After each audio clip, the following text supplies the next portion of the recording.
Prime Yuji has returned to claim the title of strongest. Oh my god! Okay, it's happening. Everybody stay calm. What's the procedure, everyone? What's the procedure? Stay calm! Yuji effortlessly destroyed all the aliens in one single move. That's what I'm talking about! That's why he's the MVP! That's why he's the GOAT!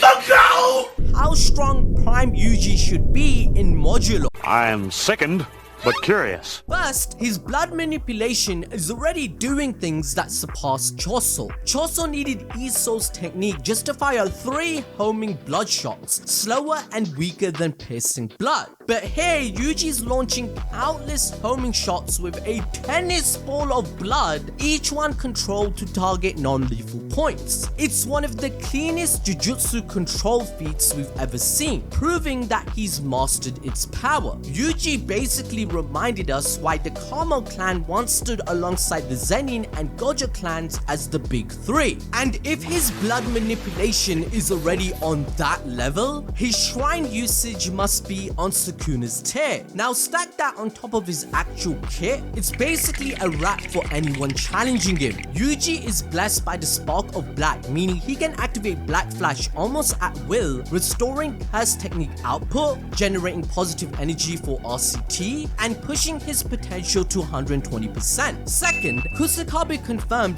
Yuji's learning speed and Jujutsu understanding is abnormal because his body remembers using extreme special grade techniques. His muscles and instincts have already lived through Sukuna's level of Jujutsu. Then there's the fact that the king himself said his potential is just like me. Thirdly, Yuji upgraded his punches and shrine to damage the soul directly, cutting into your very existence that has no counter unless you know the contours of your soul. Fourth, blood manipulation actually synergizes with RCT, allowing him to generate blood through curse energy instead of his own body, making everything a lot easier. That's why a mere tennis ball of blood could destroy the entire building with no effort. Then, his body itself is special thanks to Kenjaku. Early on, he was stated to be capable of being all students combined without curse energy, and Todo later confirmed Yuji is physically stronger than him. This is the same man that tanked 2 black flashes from Sukuna, yet Yuji did way more in that fight, taking point blank shrines, and no one else is doing that, especially 6 decades later. It should be a cakewalk. Like, remember when Higuruma confiscated Yuji's curse energy and Yuji still fought at a grade 1 level? Now imagine that same body after 6 decades of growth. And speaking of which, simple domain and expansion is now mastered, which would let Yuji counter any barrier. For example, when the disaster curses used domain amplification against Gojo, he admitted that all he had to do was reinforce infinity further. Hanami was crushed just by pressure. That same logic applies to Yuji. His raw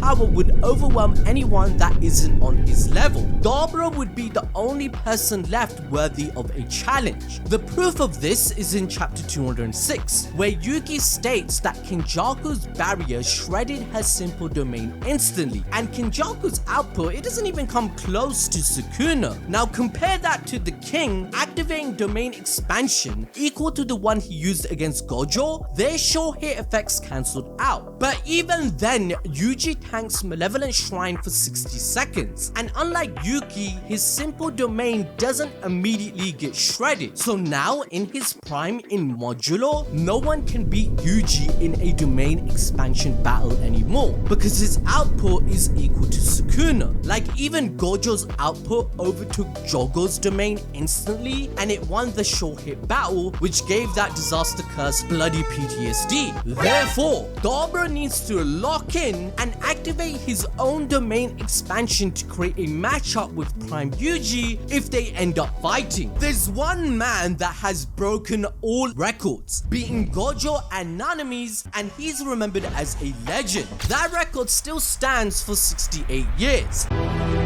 Whoa, what is this? His return is legendary, and we instantly learn why our MC came back. Now because of the duel, curses across Tokyo begin to scatter, fleeing the area just to survive. The problem isn't their strength. Most of them are only grade 3, but they exist in overwhelming numbers. The truly dangerous curses aren't running at all. They stay behind just like the stronger ones that we saw in chapter 12. The council then gathers all the sorcerers to be designated to a 10-kilometer zone to exercise them all, funneling them into a specific area thanks to changing the barrier around Tokyo. However, they need to limit the casualties in this operation. Only Yuka should be the sacrifice. But in typical fashion, Osaki creates an issue of distrust. There could be a trick to all of this. After all, humans made the first move of killing Cross. He claims that there is no guarantee that sorcerers would honor the rules of the Discunte duel, as they need to ensure that no one interferes. And that's when the tension hits a boiling point. The Sumerians and sorcerers squabble again, and they are about to fight each other drawing their weapons.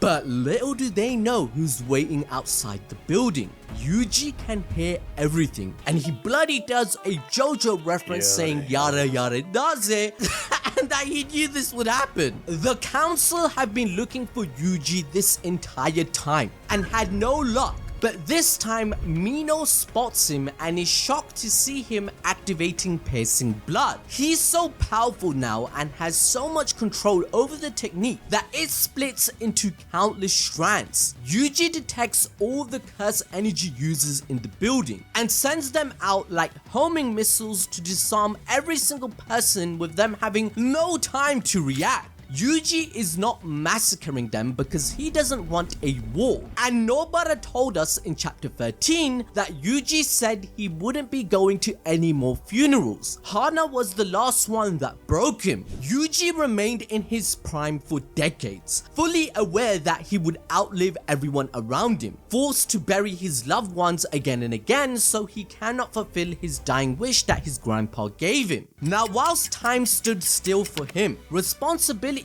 kept piling up. He spent years exterminating curses, wiping out lingering culling game players like the old man from chapter 5, and even taking part in large-scale purification rituals to cleanse Tokyo of cursed spirits. So by the end of it all, Yuji was treated as a weapon just like his sensei before him. And it didn't stop there. Japan became the global center of supernatural activity as stated back in chapter 1, which meant Yuji was navigating sorcerer politics, which is complete bullshit, and shouldering duties no one should have to carry alone. However, Yuji, with only a tiny bit of his power, shatters the entire building with blood spewing everywhere, where he then aura farms, stating if it was a bit too much since he only used 1% of his power. Now to enjoy more peak fiction regarding JJK, learn about the entire life and death of Maki Zenin in this video, where we go over everything.